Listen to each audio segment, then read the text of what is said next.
নমস্কার বন্ধুরা, আমি হলাম সোনালী দাস নিগম। তোমাদের সবাইকে আমার চ্যানেলে স্বাগতম। আজ আমার ইউটিউব জার্নির প্রথম দিন, তাই তোমাদের সাথে একটু পরিচয় করতে এলাম। मेरे चैनल पर आपको daily vlog, shopping tips, makeup tips and बहुत सारे टेस्टी टेस्टी फूड রেসিপিস দেখতে को मिलेंगी। আমি আমার ডেইলি লাইফের ছোট ছোট মুহূর্তগুলো তোমাদের সাথে নিশ্চয়ই শেয়ার করব, তাই জন্যই এই ভিডিওটা বানানো।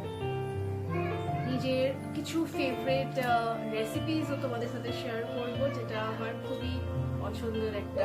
আর যদি এই ধরনের কন্টেন্ট তোমাদের পছন্দ হয়, প্লিজ আমার চ্যানেলটাকে সাবস্ক্রাইব করো আর বেল আইকনটা প্রেস করতে ভুলো না কিন্তু। Thank you so much for your support. তোমাদের ভালোবাসা, তোমাদের সাপোর্ট নিয়ে এই নতুন জার্নিটা আমি শুরু করছি। See you in my next video. ততক্ষণের জন্য বাই বাই, শুভরাত্রি।